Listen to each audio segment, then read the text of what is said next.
en este caso con la aplicación de la intubación endotraqueal, y una fase de mantenimiento.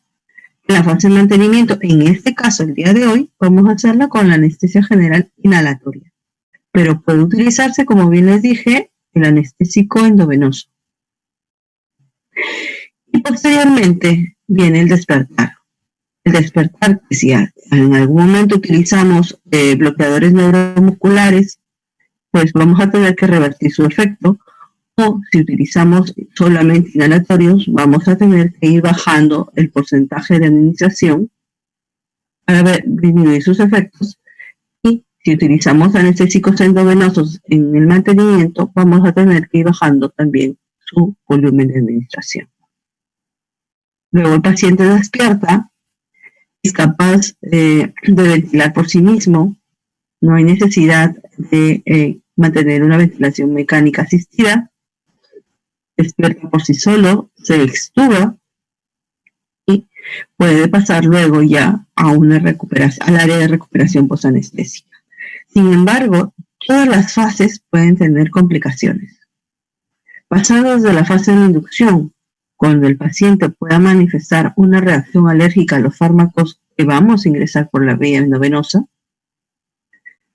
una reacción alérgica que no es prevista, porque la anestesia, como les dije en un inicio, no se prueba como lo podríamos hacer con la penicilina, por ejemplo, porque el aplicar los anestésicos al paciente implica que ya va a tener sus efectos, que va a producir sus efectos reales. Y dentro de ellos todos son depresores del sistema nervioso, depresores de la función respiratoria y depresores cardíacos. Por lo tanto, van a manifestar esos efectos. La mayoría de los fármacos que se emplean son histaminérgicos, es decir, tienen la posibilidad de aumentar la descarga de histamina. Algunos serán más reactivos, otros no. En algunos utilizaremos medicamentos como por ejemplo corticoides durante la inducción, preveyendo ya estos problemas. ¿Bien? Otro problema durante la inducción es la fase de la intubación.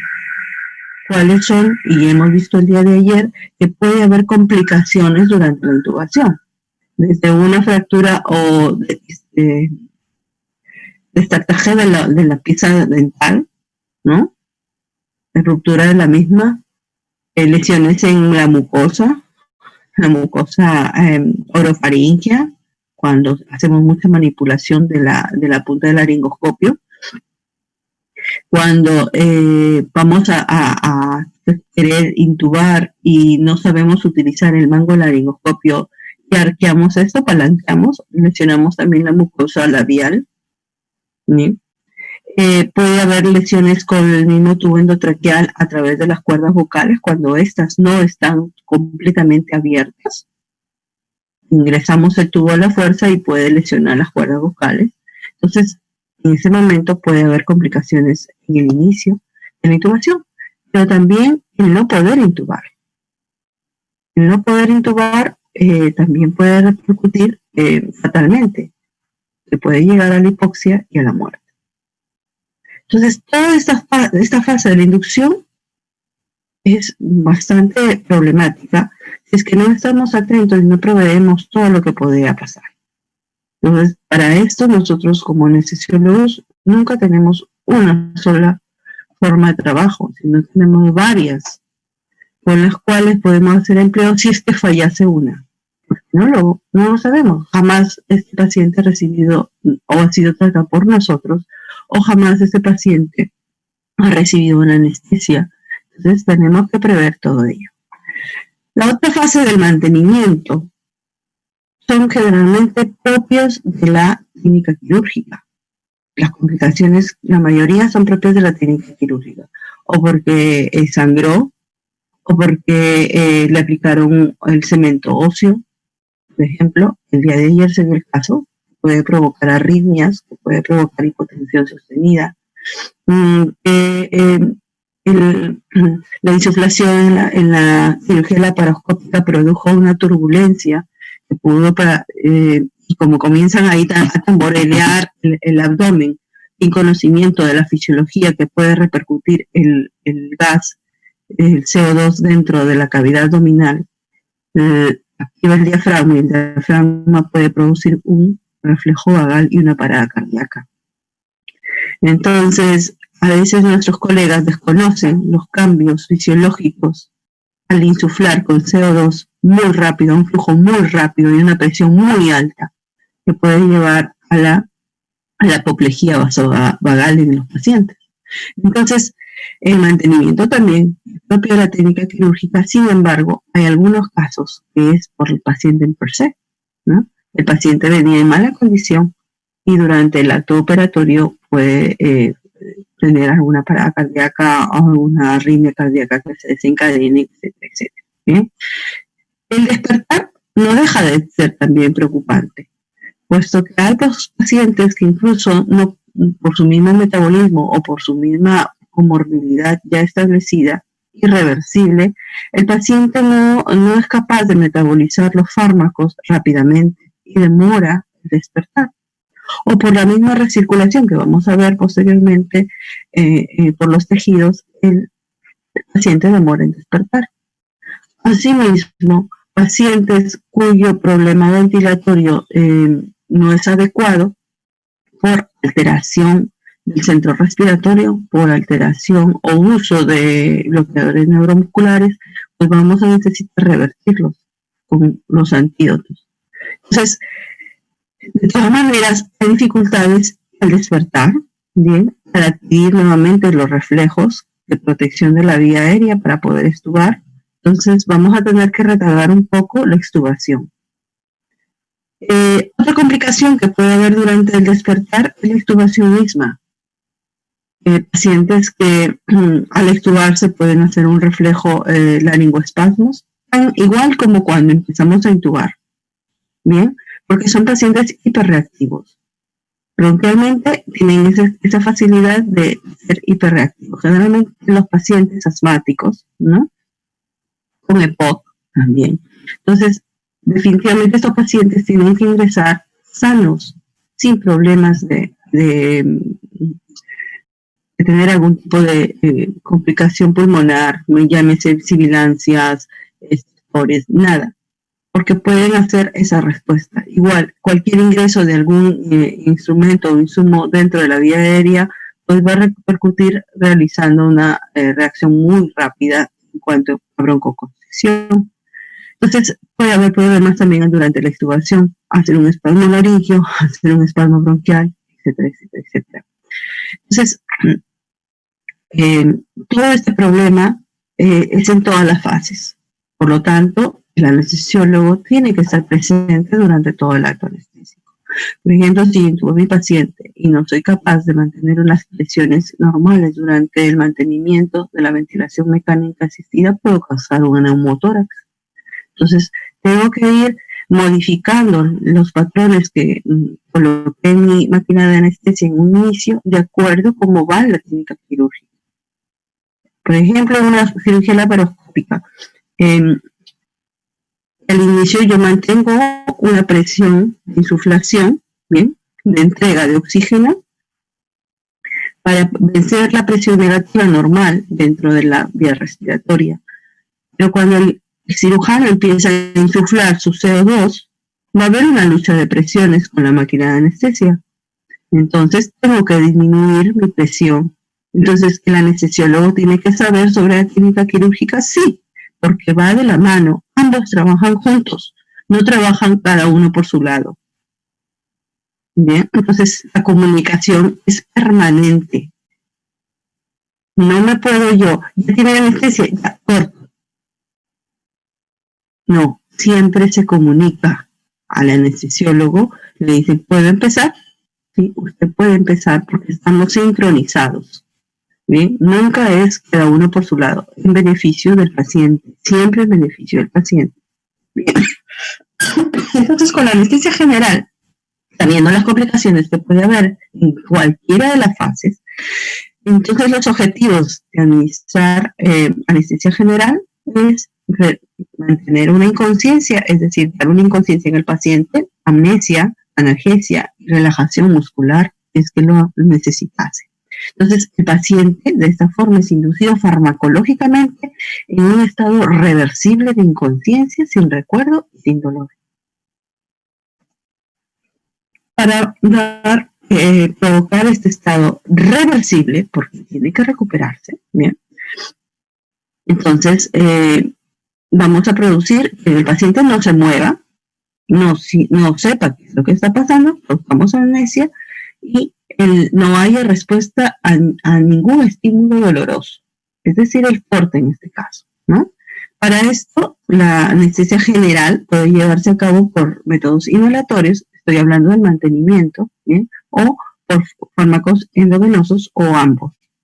Entonces, la inducción anestésica, nosotros podemos darlo con anestésicos endovenosos puros, lo que vamos a ver mañana, con anestésicos inhalados o la mezcla de ambos. Si estamos hablando de anestesia endovenosa pura, estamos hablando de anestesia total intravenosa. A eso se denomina TIVA, TIVA, TIVA. Si estamos utilizando inhalatoria pura, será anestesia general inhalatoria. Y si usamos ambas, porque sí se puede usar, será anestesia general balanceada. Entonces acá nos podemos nosotros en la disyuntiva, ¿cuál de los dos uso?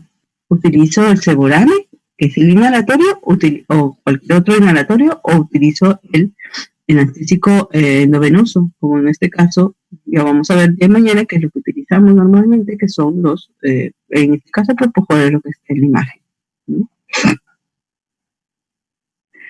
Bien, entonces, la fase de inducción, nuestro paciente ya está monitorizado, con la oximetría, tenemos que preoxigenarlo. ¿Por qué?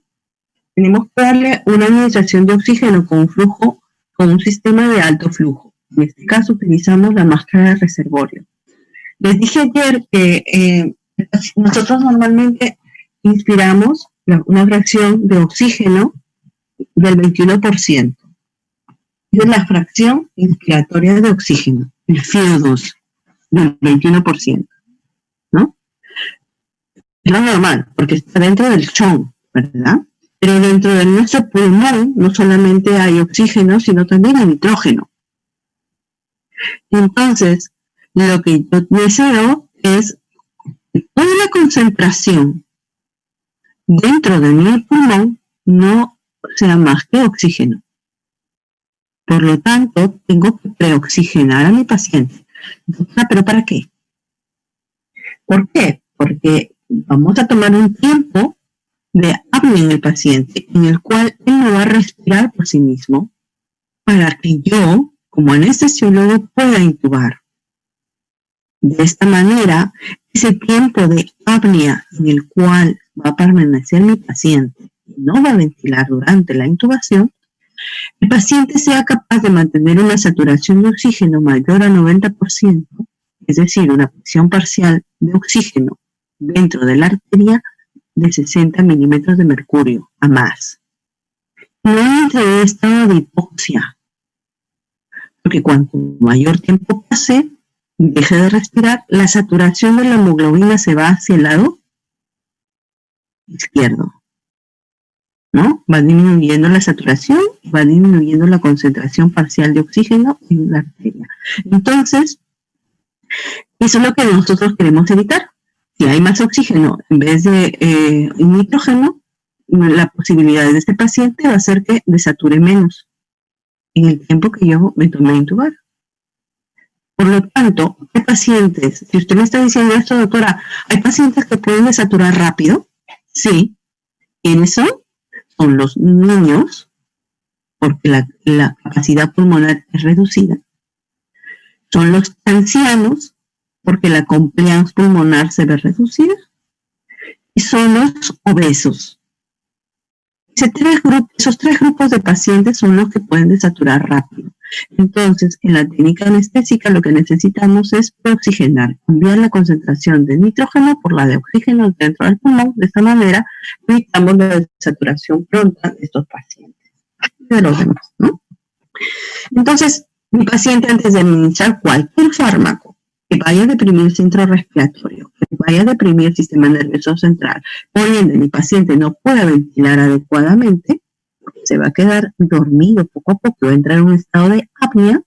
Entonces tengo que tener a mi paciente oxigenado y monitorizado. Monitorizado completamente. No puede faltar la oximetría de pulso. Jamás. ¿Bien? Entonces vamos a ingresar un medicamento que se llama medicamentos de la inducción. Mañana vamos a ver. Ahorita, bueno, hay que saber que hay medicamentos, que hay fármacos que van a ingresar para inducción, para producir lo mismo que les dije: amnesia, hipnosis, analgesia y relajación muscular. No me dice. ¿Por qué, doctora? Porque para intubar tengo que tener las cuerdas vocales relajadas. Ah, ya, por eso nada más. Sí, pero puedo utilizar dosis iniciales de bloqueadores neuromusculares solamente para intubar, no necesariamente para el mantenimiento. Bien, eso quiero que sepan y se lo estoy diciendo ahora. Bien, intubo y el paciente ya está intubado y ahora voy a utilizar para el mantenimiento, abro el Segurane, abro el inhalatorio o mantengo a dosis ya no de intubación, de intubación, sino ya de para mantenimiento, mi máquina de perfusión para el anestésico endovenoso. De esta manera, en este proceso, en el término de la inducción, mi paciente está con pérdida de conciencia, no siente, no le duele y ya está intubado. En la fase intermedia, el medicamento que se colocó puede ser un endovenoso o un inhalatorio. En este caso, el día de hoy va a ser un inhalatorio. Va a tener un sitio efecto, ¿no? En este caso va a ser el cerebro, y a partir de este va a realizar los cambios o el plano anestésico para que pueda ser intervenido. Va a haber una respuesta del organismo y vamos a tener que controlar esta respuesta, aumentando o disminuyendo la concentración de este fármaco inhalatorio. Luego, cuando despierte, vamos a tener que revertir todos estos efectos. Ya les dije que tengo que ir disminuyendo la concentración, en este caso del inhalatorio, y cerrarlo antes de este proceso de término de la cirugía. Puedo agenciarme, por ejemplo, si es que ya están en piel, suturando piel, colocar un anestésico local a esa zona y ya le cierro el inhalatorio. Y poco a poco el paciente puede respirar antes, ¿no? Puedo hacer bloqueos también de periféricos de la parte de la pared abdominal. El paciente no le va a doler, solamente le estoy haciendo un bloqueo periférico para analgesia, no de anestesia. Entonces el paciente puede respirar antes y sin dolor. Bien, entonces el paciente tiene que empezar a revertir todos los efectos de inconsciencia inclusive, ¿bien? Y de la anestesia total. Entonces, les decía que para nosotros estar en un proceso de inducción, primero tengo que oxigenar. En principio lo haré con un sistema de alto flujo cuando todavía el paciente puede ventilar, ¿no? Va a ventilar, va a inhalar, va a expirar, inhala y expira, inhala y expira. Pero cuando ya no sea capaz de hacerlo, tendré que darle una ventilación asistida. Es como cuando hace una parada respiratoria, ¿verdad?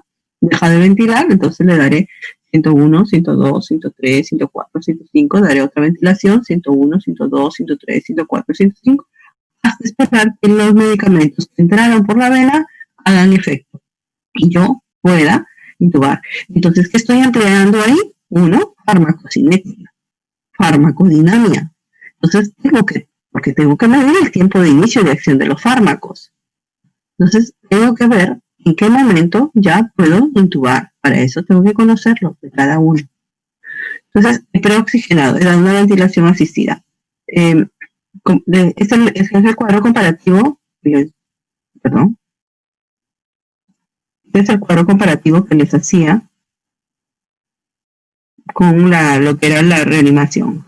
La mano izquierda es lo de reanimación cuando usamos una bolsa mascarilla y ventilamos, damos una ventilación asistida. En caso de anestesia, ya no lo hacemos con esa bolsa mascarilla, tenemos un circuito de administración de oxígeno que está pegado a la máquina de anestesia. Bien, la máquina de anestesia no solamente me da agente anestésico, sino también me brinda oxígeno, como vamos a ver más adelante. Bien, entonces, Para la anestesia general ya hemos visto que puede ser balanceada, endovenosa pura o anestesia general inhalatoria. Para la anestesia general inhalatoria, este inhalatorio va a ingresar a través de un insumo. Ayer había una cierta confusión con algunos de mis alumnos en el cual hablaban del videolaringoscopio. ¿Recuerdan? El videolaringoscopio es un instrumento para visualizar la vía aérea, por donde va a ingresar el tubo. El uso de estos insumos para administrar el oxígeno, en este caso el inhalatorio también, puede ser el tubo endotraqueal, acá, el tubo nasotraqueal o la máscara laringea. Doctora, ¿se puede dar anestesia con la máscara laringea? Sí, pero es que la máscara laringea no solamente va a dar oxígeno a la vía respiratoria, sino que también puede, si no es el sello hermético, puede también pasar a la vía digestiva algo de aire. Entonces no es para procedimientos muy largos. Tampoco se utiliza en procedimientos donde va a haber lucha de presiones. Por ejemplo, una anestesia para anestesia laparoscópicas. No. ¿Por qué? Porque el cambio de presiones puede generar eso, el sellado, ¿no? Hay que tener bien libre la vía respiratoria. Entonces, no se utiliza. Generalmente le colocamos este tipo de máscara laringeas a los pequeñitos o a los adultos para cirugías muy cortas, pero que van a demandar cierto bloqueo neuromuscular, en el cual el paciente no va a ser capaz de ventilar por sí mismo, porque quieren revisar una revisión rápida, por ejemplo, un lavado de cavidad. Es rápido, sí, este paciente, cavidad abdominal me refiero, ¿no? Un lavado y cierre de cavidad puede ser porque es rápido. Entonces, esas cosas. Bien, la anestesia general inhalatoria, desde la inducción y el mantenimiento, desde la inducción, es decir, en la inducción no utilizamos fármacos endovenosos, solamente inhalatorios, está restringido para el uso de pequeños, niños. En la inducción en un adulto con anestesia general inhalatoria no se da. Bien, entonces hoy en día la anestesia general inhalatoria sola durante la inducción es la excepción. Y solo se considera para procedimientos quirúrgicos en niños, en lactantes también, pequeñitos, ¿no? De corta edad, bien, menos de 20 kilos. Solo para la inducción anestésica, eso tienen que tener presente. Bien, hay procedimientos muy cortos, ¿sí? ¿Cuáles, doctora? Por ejemplo, la extracción de un frenillo sublingual, la extracción de una verruga, un lipoma en piel, son pequeños, son cortos. Un lavado, una limpieza quirúrgica de alguna herida en brazo, en pierna, ¿no? Generalmente esos pacientes no los intubamos, solamente con máscara inhalatoria, nada más, la máscara que ustedes ven ahí en el gráfico. Entonces mantenemos la anestesia de este tipo. La anestesia general balanceada, es decir, cuando usamos medicamentos inhalatorios y medicamentos endovenosos, ha permitido mantener mejor estabilidad hemodinámica del paciente, realmente, ¿no? Nos ha permitido que el paciente vaya mejor utilizando, porque no es bueno mucho de uno ni mucho del otro. Entonces, ha permitido mantener, ya que es difícil, como ustedes van a ver ahorita, graduar un poco el porcentaje del inhalatorio administrado, ¿bien? A diferencia del endovenoso puro, que ya van a ver mañana. Bien, pero doctora, ¿cómo sé que ya está en plano quirúrgico o no? Bueno, hay etapas, ahí lo que nosotros tenemos que llegar es a una etapa de plano quirúrgico, es decir, donde el paciente, si yo le corto, no se mueva, no le duele, ni siquiera haga un cambio en lo que es las funciones vitales, es decir, permanece estable, no se eleva la frecuencia, no se eleva la presión, es decir, no le duele. Porque si yo veo que está aumentando la frecuencia, el doctor ya cortó, el cirujano ya cortó y veo que está aumentando la frecuencia, estaba en 60 y comenzó hasta 100, el paciente le duele, no alcanzó el plano. Bien, entonces, la primera etapa, la etapa de analgesia. Va a haber pues, solamente pérdida de la sensación del dolor, se va a cortar la transmisión sensorial, es decir, la aferencia de estímulos y la subida por el tracto talámico se corta. Ya no va. no llega a corteza esa transmisión, ¿bien? Por lo tanto, va a haber pérdida sensorial del dolor. La segunda etapa es la etapa del delirio, en la cual el paciente va a empezar a moverse en forma violenta. Estoy hablando de la reacción de un niño, bien, porque como ustedes saben, la inducción anestésica con el inhalatorio es solamente en los pequeños. Hay elevación de la frecuencia cardíaca, de la frecuencia respiratoria, algo en la presión arterial. La mirada del niño comienza a moverse de arriba a abajo, de izquierda a derecha. Y luego pasa, pero esto es, por decir, segundos, no dura mucho tiempo, ¿bien? Pero no es que le duela, no le duele porque ya pasamos la primera etapa, es la etapa del delirio, ¿bien? Luego, esto pasa segundos, luego ya poco a poco se va estableciendo, va entrando a plano anestésico y los ojitos, nosotros nos damos cuenta que ingresó plano, porque, a ver, ¿por qué lo usamos? ¿Por qué hacen eso, doctora? Porque al niño no le vas a pinchar para buscarle un acceso endovenoso estando despierto. Lo vas a traumar, le va a doler y jamás va a querer entrar a las operaciones. Entonces, lo dormimos antes para colocarle la vía endovenosa. ¿Bien? Entonces, este niño, sus ojitos, como nos damos cuenta que ya pueden pinchar, ¿no? Ya pueden pinchar porque los ojitos que normalmente estaban que subían y bajaban de izquierda a derecha, van a colocarse en posición primaria de la mirada. Nos están mirando. Abrimos el párpado del niño y nos damos cuenta que nos está mirando directamente. Bueno, está en plano quirúrgico. ¿Por qué? Porque la respiración ya es regular, ya está relajado, levanta el brazo, está normal, ¿no? Nosotros podemos ver los reflejos oculares, no los tiene, y las pupilas ya están en posición primaria de la mirada. En ese momento decimos que está en plano quirúrgico, el niño puede colocarle a ustedes el endovenoso periférico y ya obtenemos.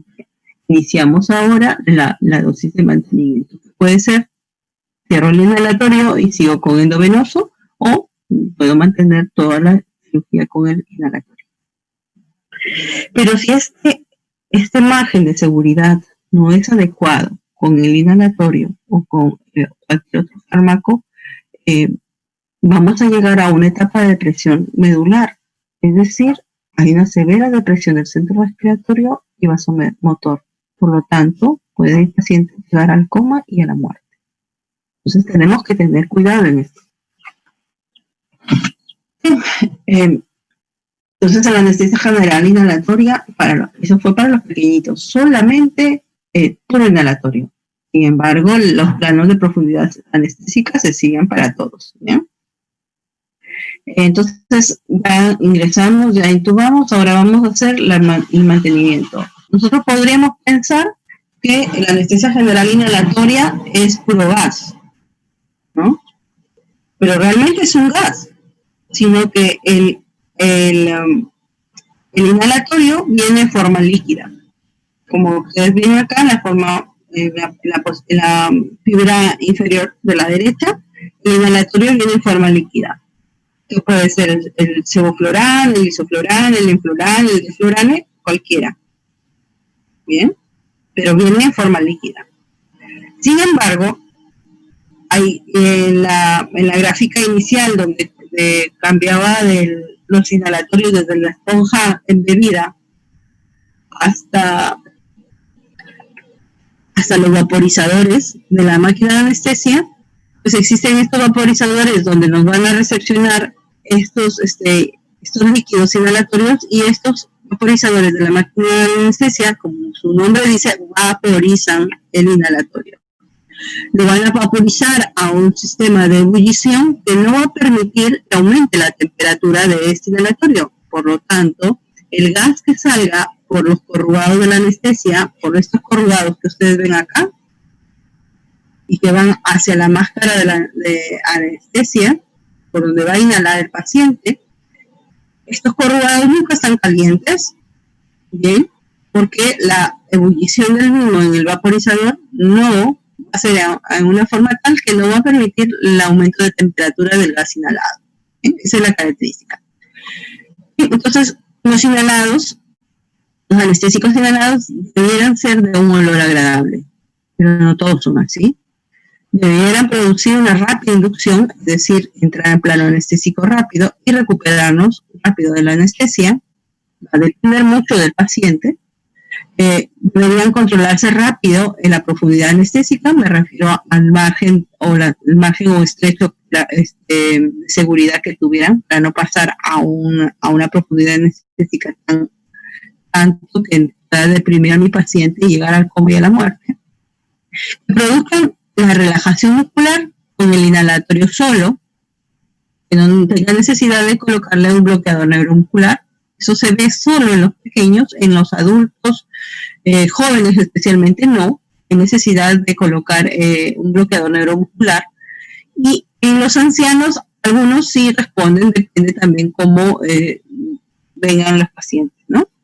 Y que tengan ese amplio margen de seguridad que les hablo, ¿no? Que no me llegue o me pase a otro plano de profundidad anestésica muy pronto. Y que haya ausencia de efectos tóxicos, realmente, es lo que quisiéramos todos, pero no es así. Entonces los agentes inhalatorios tienen características propias, tienen que tener bajo peso molecular, alta liposolubilidad, tienen alta liposolubilidad, algunos tienen poca disociación y se elimina principalmente por la vía pulmonar, principalmente, pero no necesariamente la única vía de eliminación, porque ustedes creerán que todo lo que inhalo lo exhalo, no es así, vamos a ver. Entonces, tenemos que conocer algo de farmacocinética inhalada, algo de la base de farmacología, no, es algo simple para que nunca se olvide, ¿ven? La mezcla de gases frescos sale de la máquina de anestesia mezclado tanto oxígeno como inhalatorio. Pero la concentración del gas anestésico que sale por ese corrugado por la máquina de anestesia, pero un momento.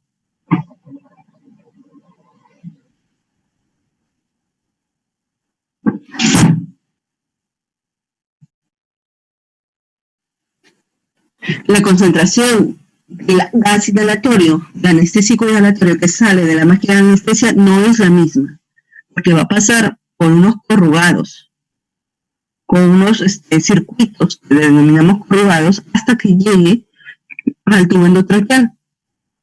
Bien, durante ese recorrido, hasta que llegue al tubo endotraqueal y por ello al alveolo y por lo tanto a la membrana alveolo capilar, donde se va a producir el intercambio, el ingreso a nuestro organismo. Bien, entonces durante ese recorrido se ve afectado ¿por qué? Por el flujo de oxígeno, es decir, gas fresco. Me refiero al flujo cuando yo, por ejemplo, hay una concentración alta y yo lo diluyo con el aire que yo voy a emplear, en este caso el oxígeno, el volumen de oxígeno. Si yo utilizo a flujos altos, ¿sí? la dilución del mismo va a ser más. Si yo utilizo a bajo flujo, la concentración va a ser mayor. Bien. El volumen va a depender también del volumen del circuito respiratorio. Me refiero a ese corrugado, ¿sí? A ese circuito que iba hacia el tubo endotraqueal. Y va a también depender de otro factor que puede afectar, que es dentro de la máquina de anestesia nosotros tenemos un absorbente tanto de CO2, pero no solamente absorbe CO2, también absorbe lo que es el agente anestésico, ¿no? Y la humedad. Por lo tanto, esto se llama calzodada. Por lo tanto, también parte del gas, la concentración de este gas es absorbido por estos elementos. Entonces, tener presente que lo que sale en la máquina de anestesia no es lo que se absorbe, ¿bien? A nivel alveolar. Entonces, va a depender, una vez que llegue a la barrera alveolo capilar, se absorbe, se va a distribuir. El sitio efecto principal es el cerebro. Sin embargo, va a haber una distribución, y ahorita lo vamos a ver, también muscular y también a otra parte. Ahorita lo vamos a ver. La eliminación no solamente es por vía inhalatoria, sino también tiene un metabolismo hepático y un metabolismo renal. tengo que saber qué características tiene mi paciente en cuanto al riñón y el hígado, sí, especialmente en las cirugías largas. Me refiero al tiempo operatorio largo. La exposición permanente de un inhalatorio en un tiempo dado puede ocasionar lesiones, y no solamente hepáticas, renales, sino en el sitio efecto, como sabemos, en el cerebro. Este grafiquito es muy importante porque nos da a simple vista una percepción de toda la farmacocinética de los inhalatorios. Sale una concentración del vaporizador de la máquina de anestesia. Pasa por varios situaciones que lo afectan, como por ejemplo el corrugado. Ahí vemos el corrugado. De hecho, que la concentración que llega a mi paciente es diferente. Este gas llega por la vía respiratoria a nivel alveolar, se absorbe por la sangre y llega al sitio efecto principal, que es el cerebro, para inhibir toda la transmisión dolorosa, llegar a la hipnosis, llegar a la amnesia y llegar a un plano anestésico. La redistribución principal es en la musculatura esquelética, produciendo la relajación esquelética, pero también se redistribuye a nivel del adipocito. Por eso le decía que tiene alta liposolubilidad.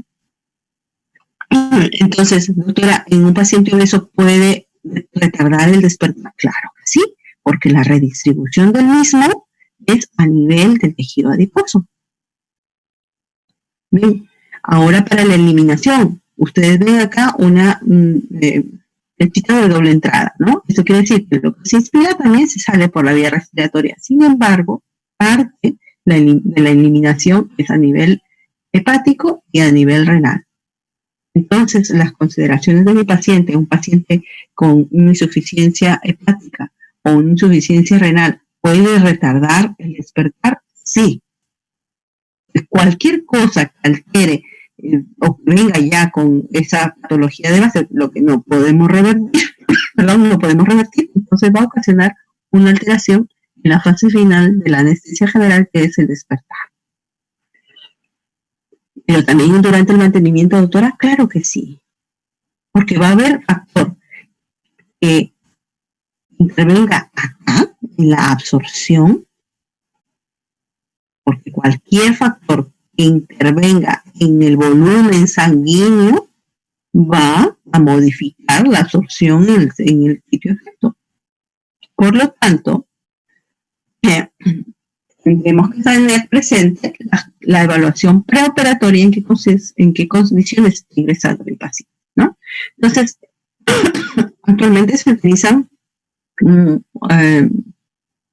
varios agentes inhalatorios y va a depender pues del costo en realidad y de los beneficios que obtengamos de ellos, ¿no?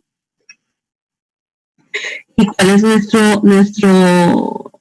nuestro sitio efecto principal? Es el cerebro, para obtener amnesia, inconsciencia, inmovilidad y no le duela, ¿no? Y esto lo vamos a hacer de acuerdo a la concentración que nosotros le demos. Entonces vamos a ver de qué estamos hablando. ¿Qué es el MAC o el CAM? MAC es en inglés, CAM es lo que nosotros utilizamos en castellano. La CAM viene a ser la potencia anestésica, es decir, la concentración alveolar mínima del inhalatorio para que el 50% de los pacientes no reaccionen frente a un estímulo nocivo. Es decir, se ha visto que a esa concentración, por lo menos el 50% de los pacientes no se van a mover, no van a sentir, no van a recordar, van a estar en un estado de amnesia e inconsciencia. Entonces refleja la presión parcial de la concentración del inhalatorio en el sitio efecto, que es el encéfalo. Y permite la comparación también de la potencia entre todos los agentes. Proporciona un estándar para la evaluación experimental en algunos estudios que se hacen, ¿sí? Y esto nos va a ayudar a nosotros a determinar en qué CAM como promedio mi paciente va a estar en el plano anestésico. Doctora, es en promedio. ¿Y el que no está en ese promedio?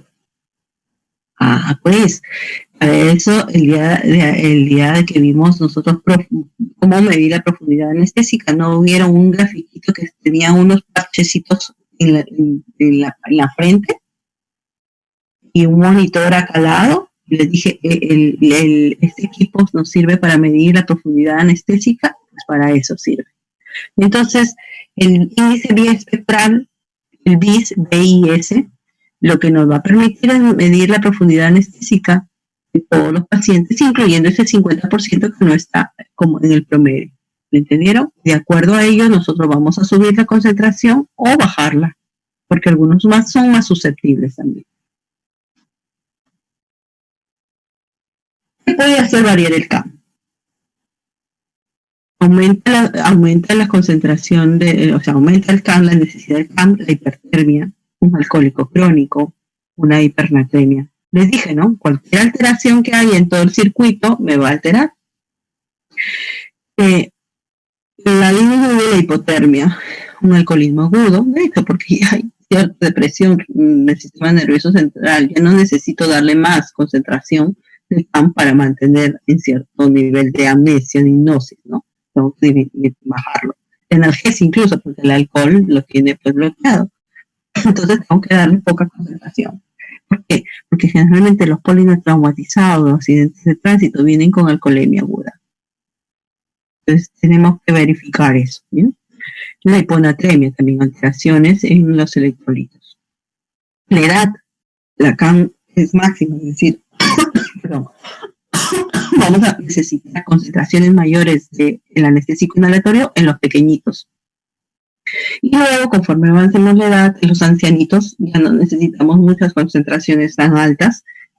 Ellos con 1.5, algunos con 1.2 de CAM, van muy bien en lo que es la anestesia. ¿Bien?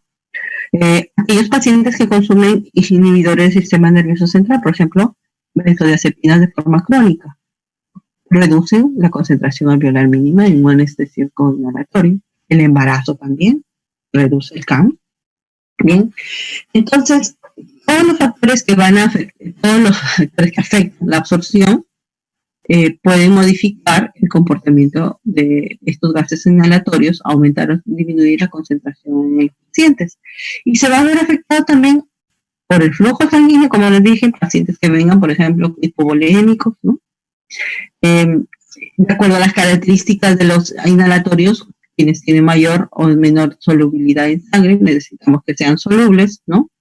Y la diferencia de la presión parcial del anestésico entre el gas alveolar y la sangre venosa. Esa es la coeficiente de partición. Bueno, eso es más que todo para la especialidad, sin embargo, para que conozcan, tienen que saber, ¿no? Entonces, los anestésicos menos solubles son menos captados por la sangre y por lo tanto elevan mucho más rápido la fracción alveolar. La solubilidad de los anestésicos se expresa como coeficiente de partición. Acá es lo que vemos, la coeficiente de partición sangre-gas. Muy bajos, son insolubles en sangre. Bien. Y esto es lo que más nos interesa acá. Es lo que más bonito. Esto es un cuadro muy bonito que nos ve las propiedades de todos los anestésicos. La mayoría, los que más se utilizan, ¿no? Como por ejemplo, el isoflurano. El isoflurano, por las características mismas que tiene, nos va a causar vasodilatación, pero en una forma muy importante. De esta forma nos va a disminuir, pues, por ende, la presión arterial. Entonces, la alteración hemodinámica que se da con esta agente es mucha, ¿no? Tanto en la presión, tanto como respuesta a la misma hipotensión, pues nos va a dar la taquicardia. Entonces, estos cambios tan bruscos en lo que es la hemodinamia nos limita un poco el uso. Y como el gas no es tan agradable para inhalarlo, pues va a causar irritación en las vías respiratorias y pacientes, por ejemplo, con hiperreactividad bronquial establecida, no sería adecuado su uso porque puede causar broncoconstricción en algunos casos, ¿no? A diferencia del sevoflurano, que es más hemodinámicamente estable, sus efectos no producen mucho variaciones en la frecuencia o en la presión. Esta se mantiene adecuadamente hemodinámicamente estable el paciente. nos da una estabilidad hemodinámica mejor. Y su olor es agradable, huele a manzana. Tanto así que los pequeñitos no lo rechazan y son muy bien aceptados por ellos. El otro agente es el desflorane, que tiene baja solubilidad, por lo tanto la concentración en el alveolo es muy alta y va a producir lo que es la paradoja del desflorane, ¿no?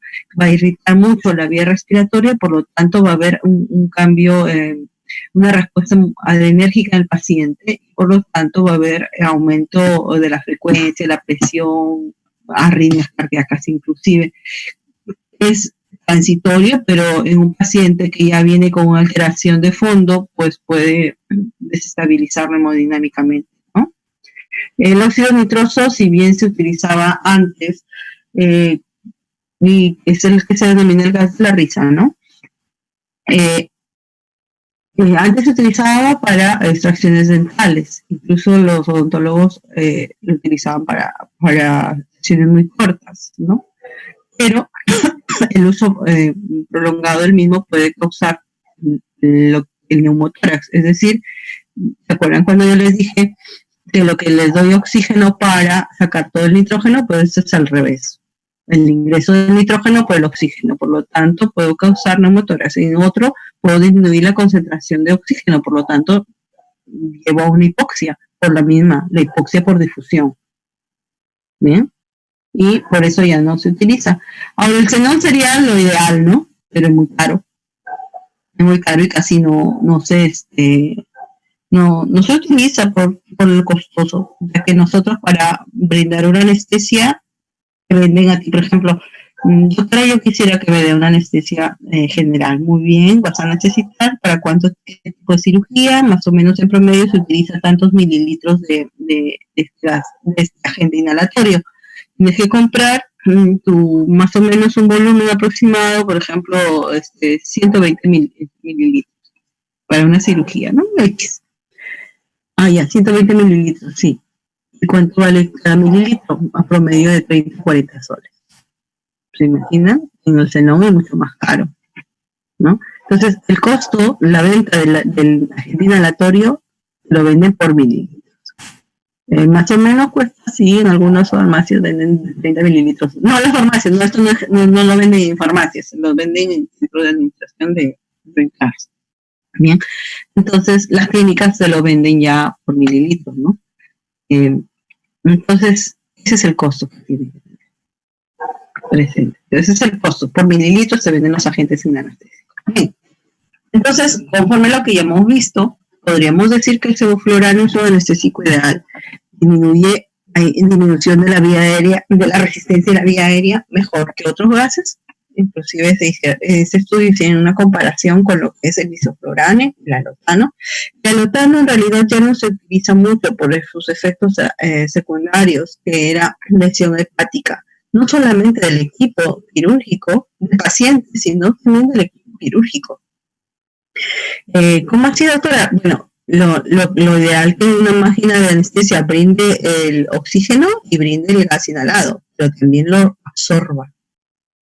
Pero la absorción de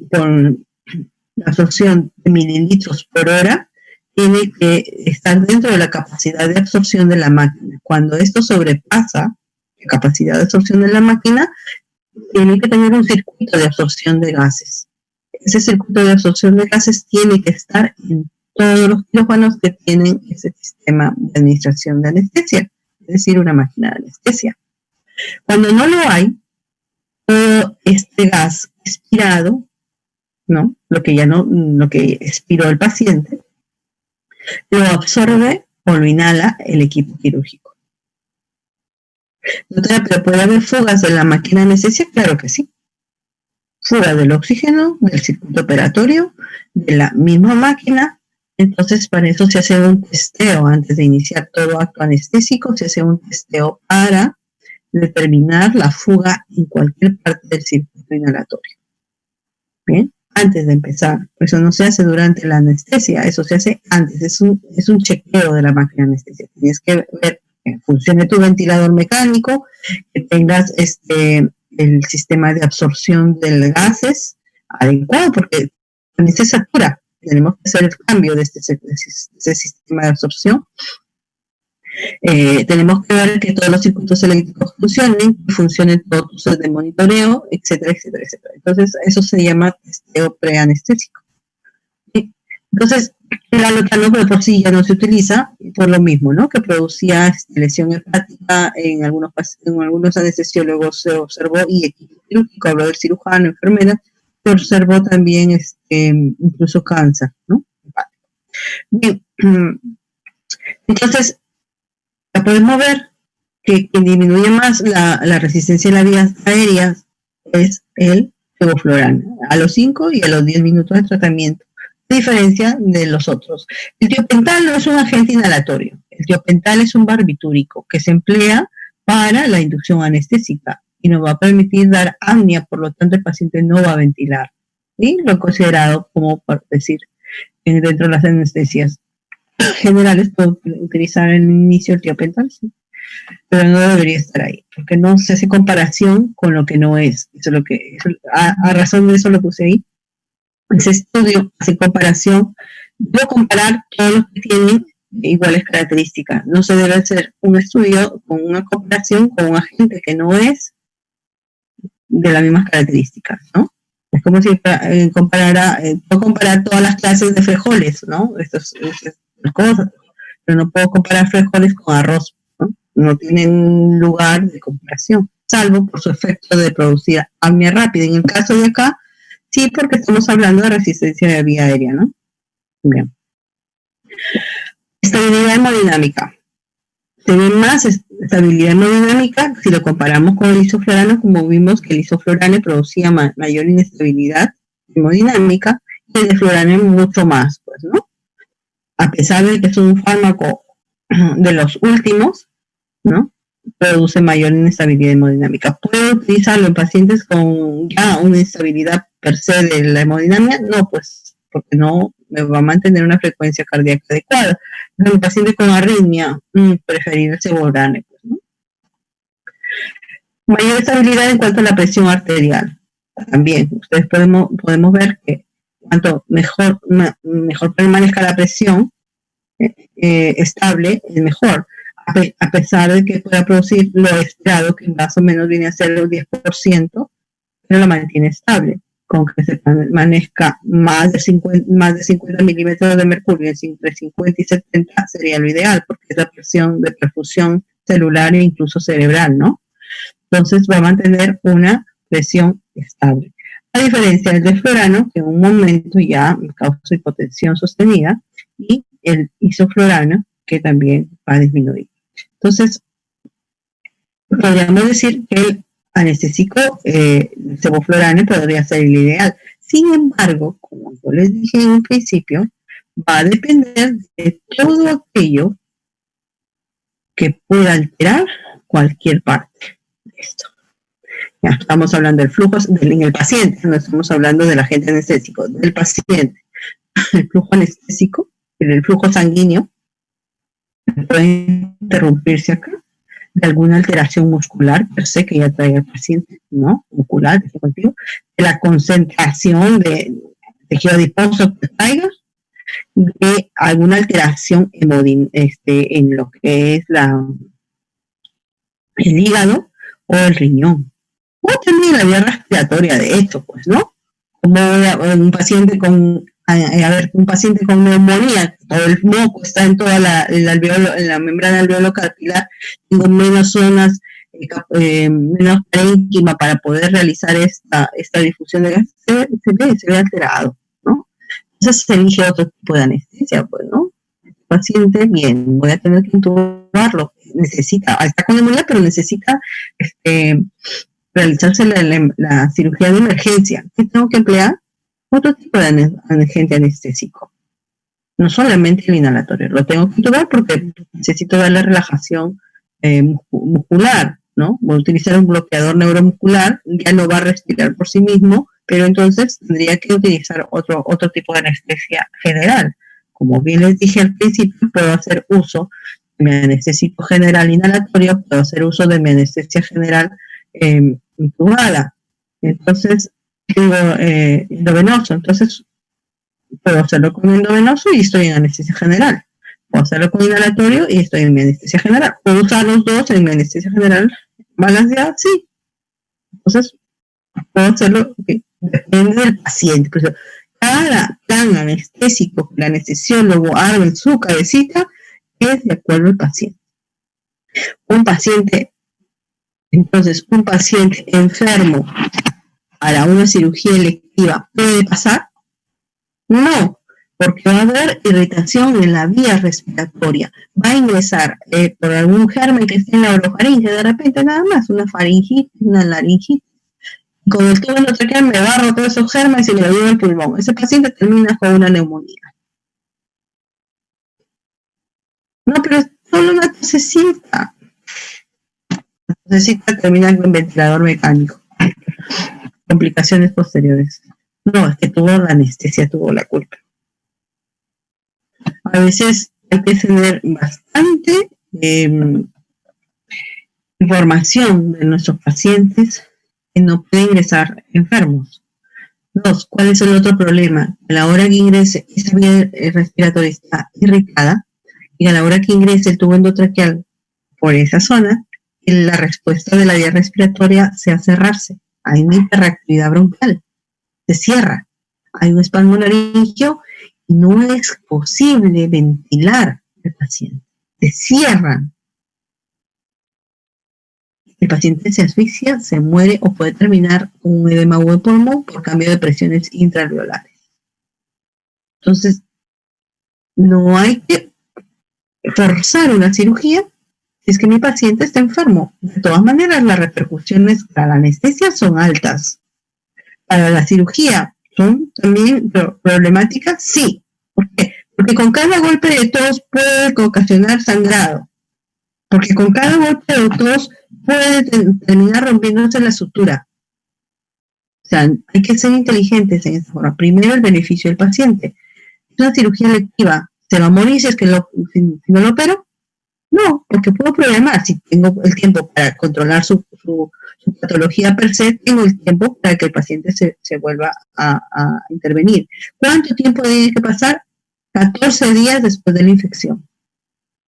Porque ese es el promedio, punto de corte en el que se ha visto que la mucosa se ha restablecido. Bien, entonces el paciente no puede ingresar. No por cobrar, ¿no? Por cobrar con la intervención, apresuro cuando puede tener condiciones fatales. Bien, entonces el plan anestésico, de acuerdo a lo que puede, problemas que pueden haber durante la inducción anestésica, pues tenemos que tener presente. ¿Alguna pregunta, chicos?